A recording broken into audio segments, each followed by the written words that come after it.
Sarah Mitchell was 18 years old when desperation forced her to become a trespasser living secretly in a stranger's firewood shed. It was October 1884, in the Oregon Territory near Salem, and the approaching winter meant death for someone with no shelter, no money, and no family willing to help. Sarah's mother, Catherine, had died in August 1884 from complications of pneumonia, a death that came quickly and brutally, giving Sarah no time to prepare for the catastrophe that would follow. Catherine had been 41, married to Richard Brennan for only 2 years after Sarah's biological father, Thomas Mitchell, had died when Sarah was 12. Richard Brennan had never wanted a stepdaughter, had tolerated Sarah's presence because Catherine insisted, but the tolerance was thin and conditional. Within 1 week of Catherine's funeral, before the grave markers had even been set, Richard made his position devastatingly clear. Sarah was not his responsibility, not his blood, not his problem, and not welcome in his house. "You're 18, he'd said coldly on the evening of September 1st, 6 days after Catherine's death. "Legal adult. Your mother's gone. I've got no obligation to you. I'll give you $5 and 3 days to find other arrangements. After that, you're trespassing in my house." Sarah had tried pleading, tried reminding him that she'd helped maintain the household for 2 years, tried appealing to any humanity. Richard was unmoved. "3 days, $5. That's more than you're owed." She'd packed her few possessions, 3 dresses, undergarments, a coat, a pair of boots, a Bible her mother had given her, and the small wooden box containing her biological father's tools, including a folding knife and small hammer. Everything fit in a single canvas bag, the sum total of 18 years of existence.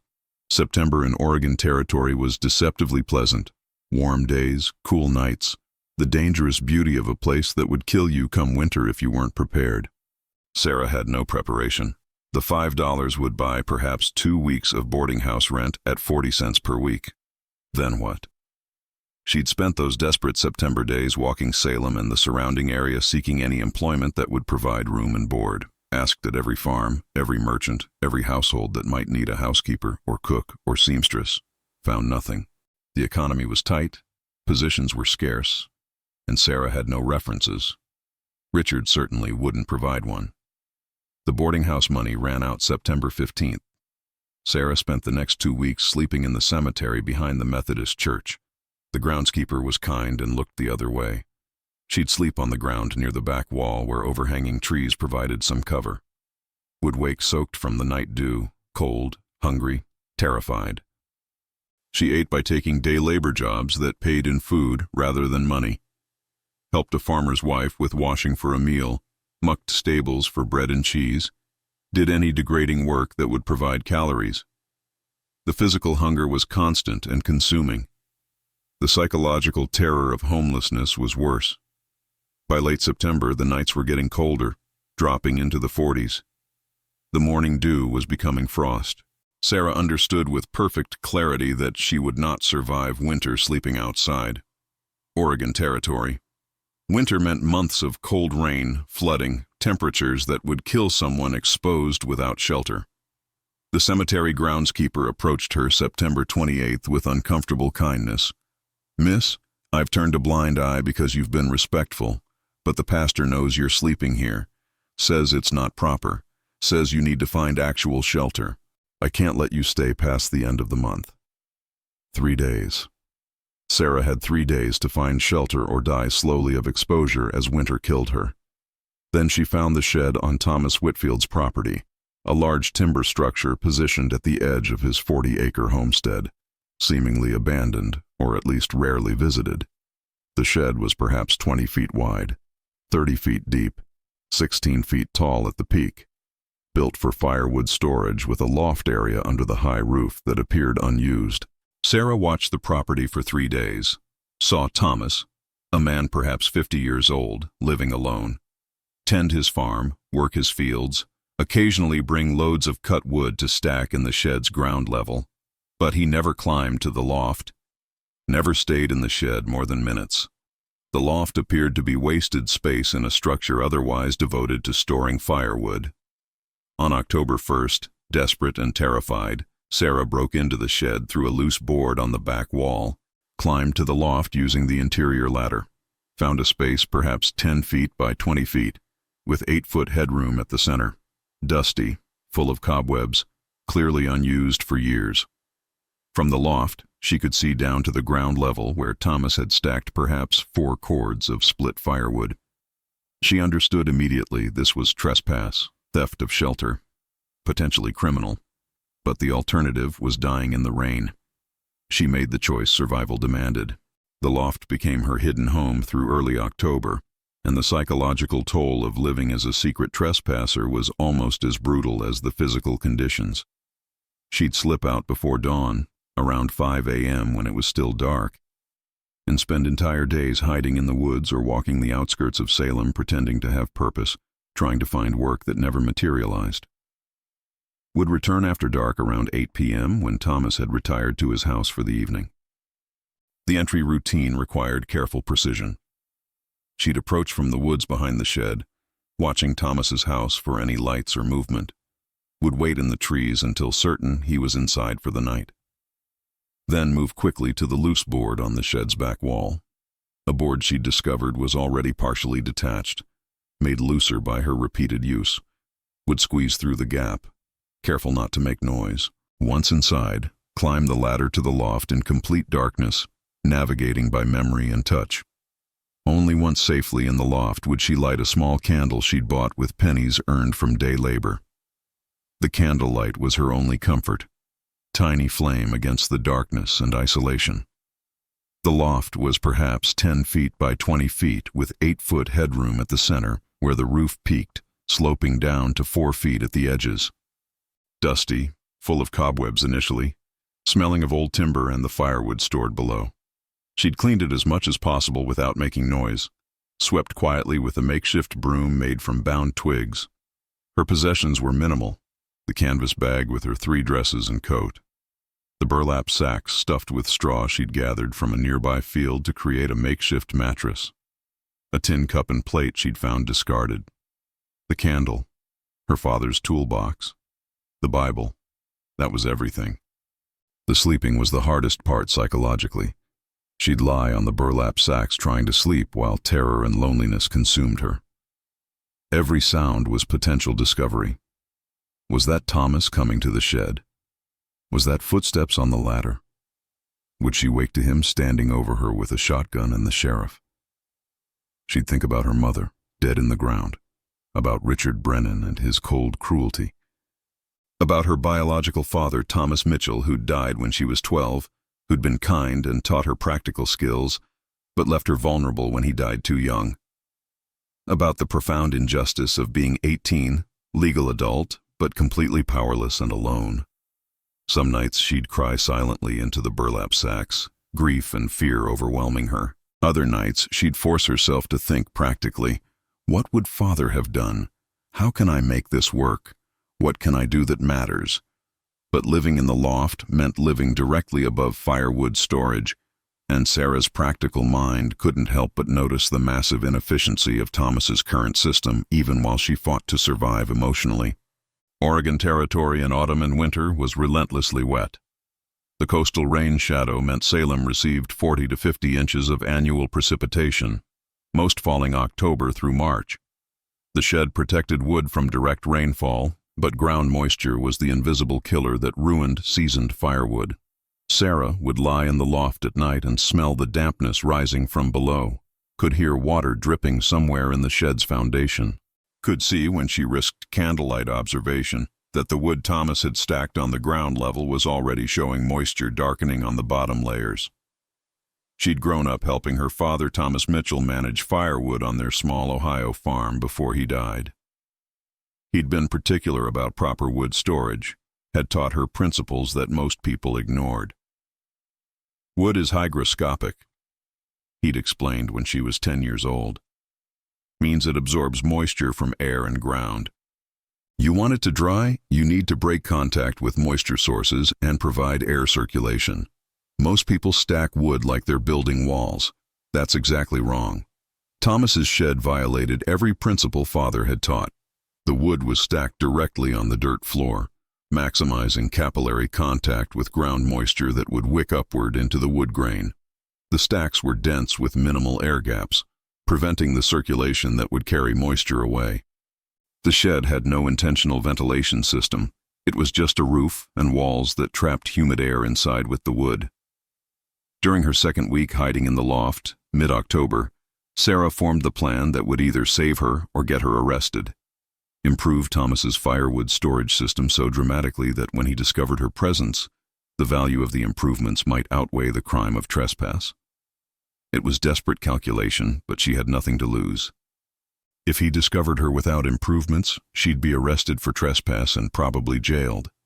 If he discovered her with improvements, maybe, just maybe, he'd see value instead of just crime. The improvements would require physical work she could only do at night when Thomas was asleep and couldn't hear activity in the shed. She'd work by moonlight filtering through the loft window and the small gaps in the shed walls, using tools Thomas kept stored in the shed, hammers, saws, measuring tools he'd apparently forgotten or deemed too damaged to bring to his house. The work schedule became her new survival routine. Sleep in brief intervals during the day while hiding in the woods, return to shed after Thomas retired, work from approximately 10 p.m. until 4 a.m. on modifications, sleep briefly in the loft until dawn, exit before Thomas woke. 4 to 6 hours of physical labor nightly while half-starved and terrified. The first modification was elevation, building raised platforms to break ground contact. She'd noticed Thomas had a pile of scrap lumber near the shed, pieces too warped or damaged for primary construction but adequate for rough framework. Over 5 nights in mid-October, working by moonlight, she built 6 platforms. Each platform was approximately 4 feet by 8 feet, constructed using simple beam and joist carpentry father had taught her.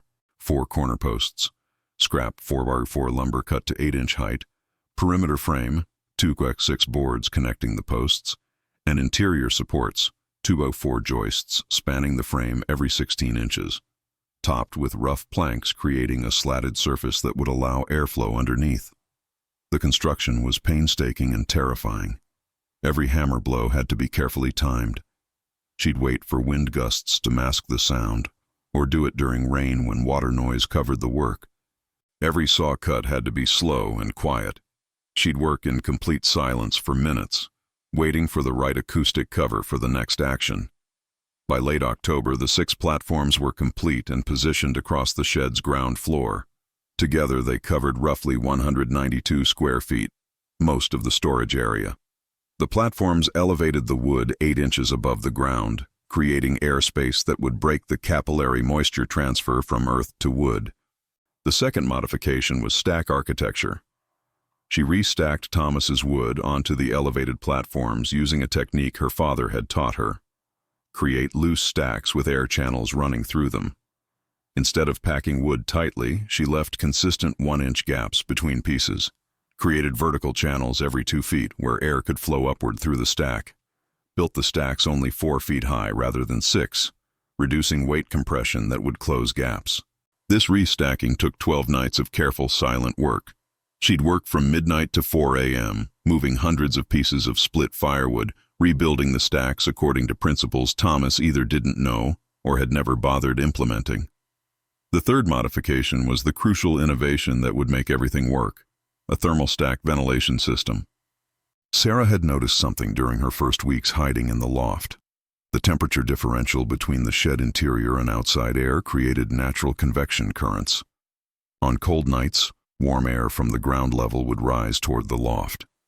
If she could channel that rising air and provided an exit path, she could create continuous ventilation that would pull moisture out of the shed.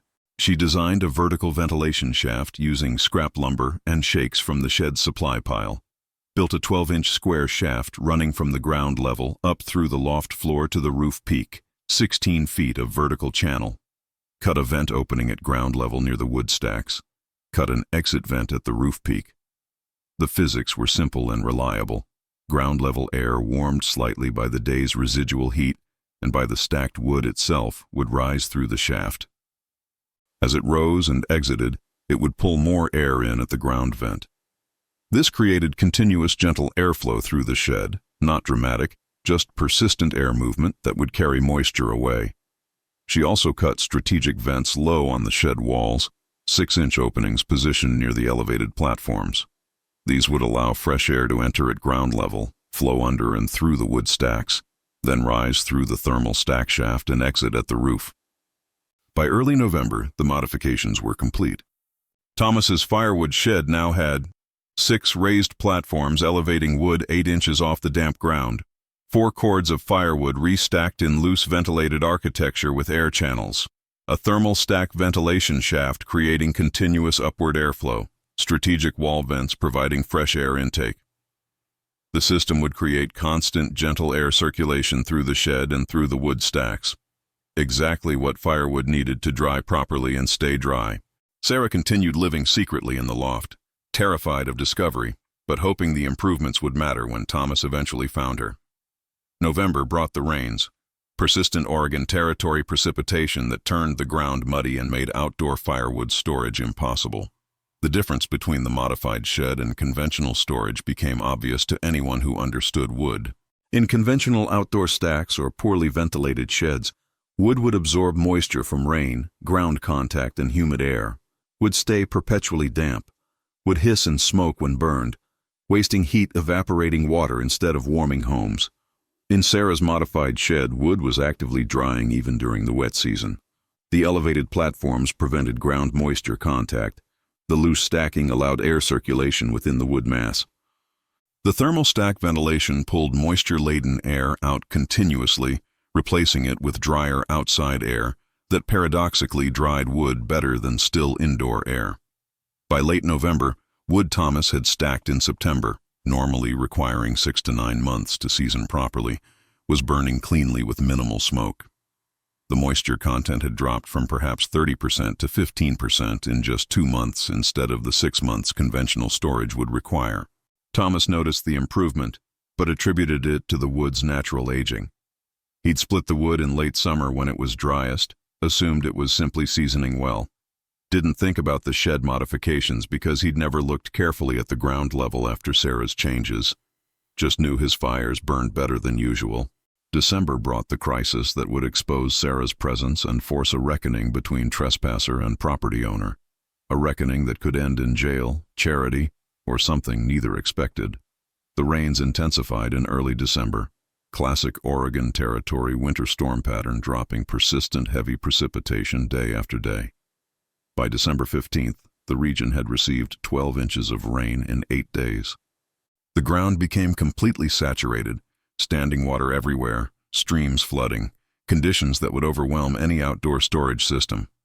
Thomas had a neighbor, David Carson, age 48, whose property adjoined Whitfield's on the western boundary.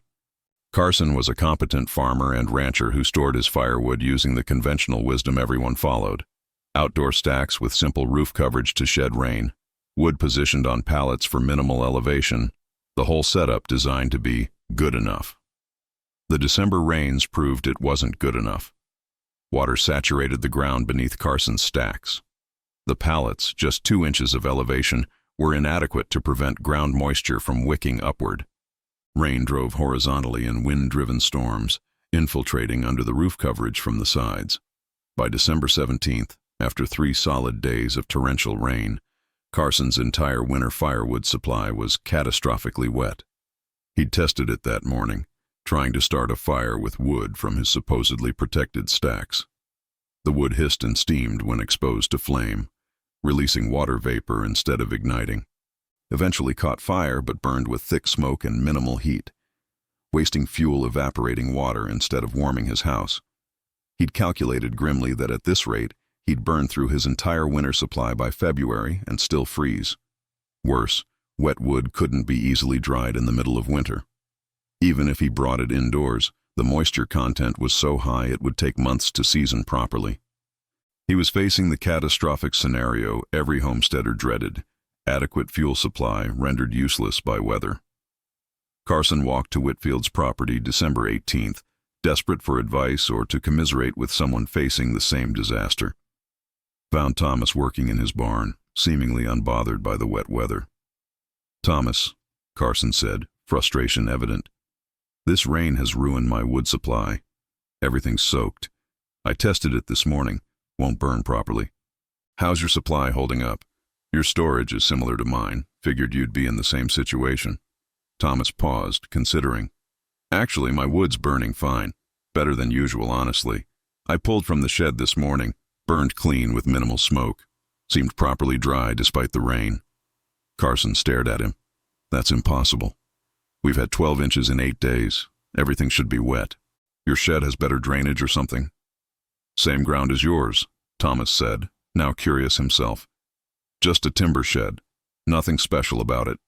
But the wood is definitely dry. Come see for yourself if you don't believe me.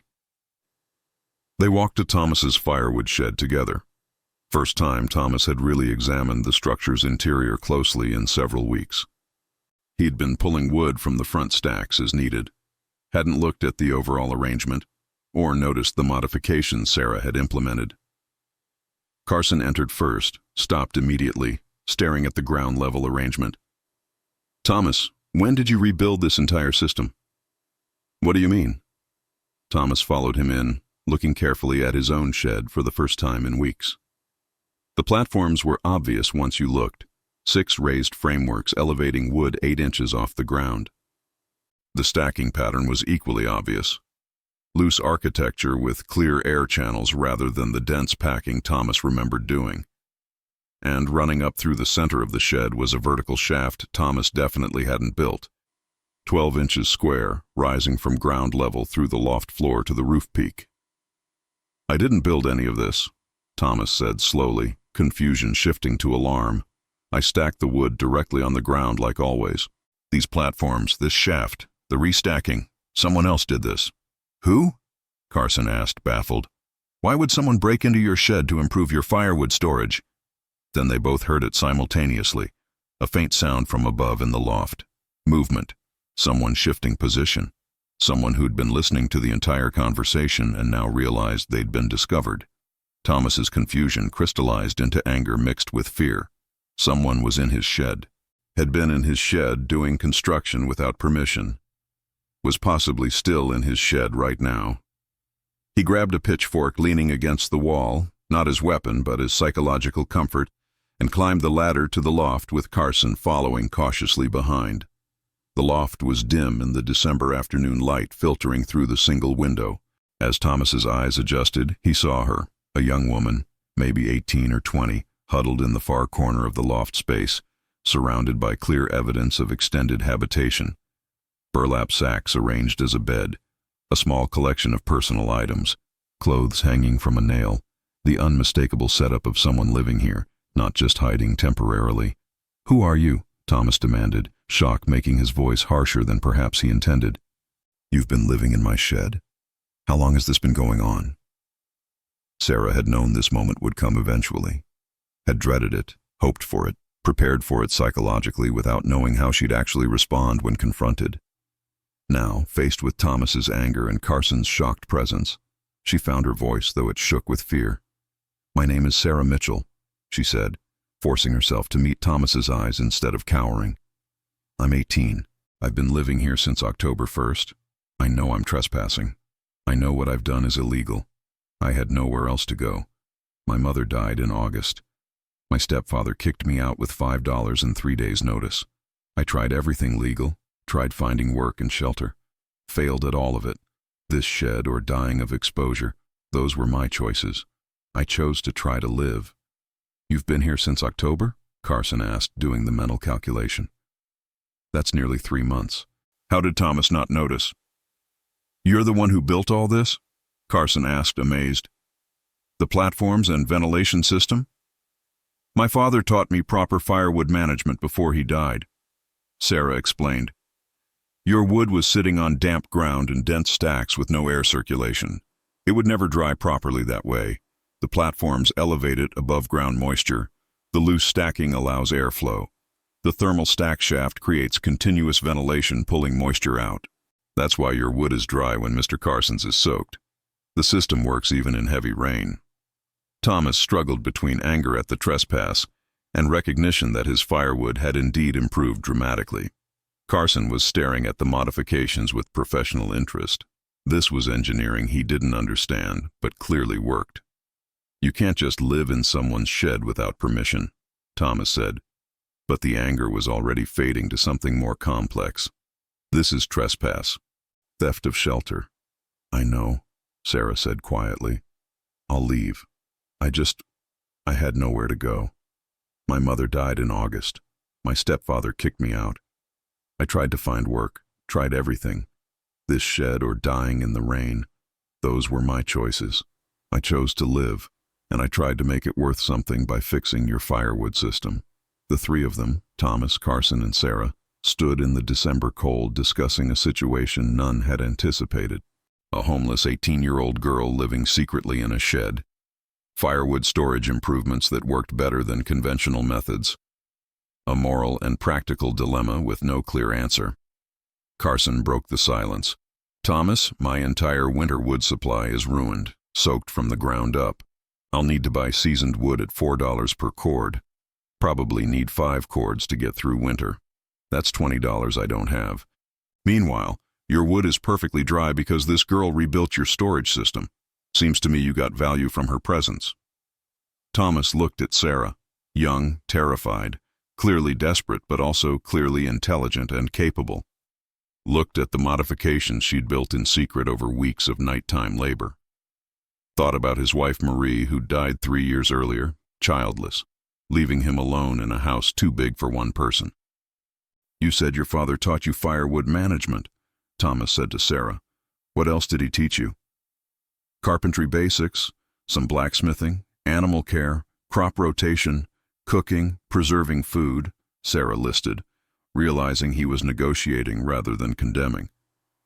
I can work. I'm not afraid of hard labor. My wife died 3 years ago, Thomas said slowly, working through the implications. This house needs keeping. The property needs work. I can't manage alone anymore. And apparently my firewood storage needed engineering I didn't know existed. You need shelter and employment. I need help. Seems like there might be an arrangement that benefits both of us. You're offering me employment? Sarah asked, hardly daring to believe. Room, board, and $3 monthly, Thomas proposed. You maintain the house, help with property work, and teach me whatever else you know about managing resources better. The loft is yours to live in properly.